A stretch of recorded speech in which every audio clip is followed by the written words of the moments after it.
Hi అండి. ఈరోజు restaurant style paneer dum biryani ఎలా ప్రిపేర్ చేసుకొని చూపిస్తున్నాను. ఈ విధంగా చేస్తే నిజంగా రెస్టారెంట్ నుంచి తెచ్చినట్టు అనిపిస్తుంది. ఇంట్లోనే చాలా ఈజీగా అండ్ టేస్టీగా చేసుకోవచ్చు. ఫస్ట్ అయితే ఒక గ్లాసు బాస్మతి రైస్ తీసుకొని బాగా వాష్ చేసుకోవాలి. తర్వాత అందులో ఒక 5 గ్లాస్ వాటర్ యాడ్ చేసుకొని బిర్యానీ ఐటమ్స్, సాల్ట్, కొంచెం ఆయిల్ యాడ్ చేసుకొని ఒక 60% రైస్ అనేది బాయిల్ చేసుకోవాలి. ఈ విధంగా రైస్ బాయిల్ అవుతుండగానే పక్కన పన్నీర్ తీసుకొని చిన్న చిన్న పీసెస్ కట్ చేసుకొని ఒక మిక్సింగ్ బౌల్లో వేసుకోవాలి.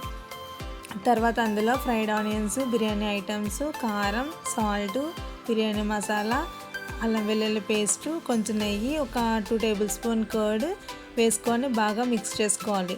ఈ విధంగా పన్నీర్ పీసెస్కి అనేది స్పైసెస్ అనేవి బాగా యాడ్ అయ్యేలాగా బాగా మిక్స్ చేసుకోవాలి. ఇలాగ మ్యారినేట్ చేసుకున్న తర్వాత ఒక 5 మినిట్స్ పక్కన పెట్టుకోవాలి.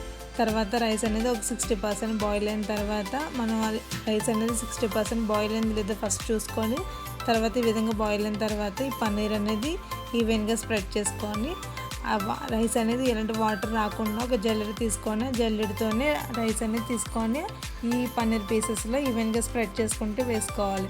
ఇలా ఈ విధంగా వేసుకున్న తర్వాత దానిపైన ఫ్రైడ్ ఆనియన్స్, పుదీనా ఆకులు, తర్వాత పసుపు, కొంచెం వాటర్ యాడ్ చేసుకొని పసుపు వాటర్ వేసుకొని 5 మినిట్స్ లో ఫ్లేమ్లో దమ్ చేసుకుంటే పన్నీర్ దమ్ బిర్యానీ రెడీ అవుతుంది.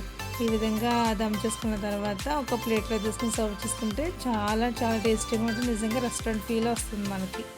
సో ట్రై చేయండి.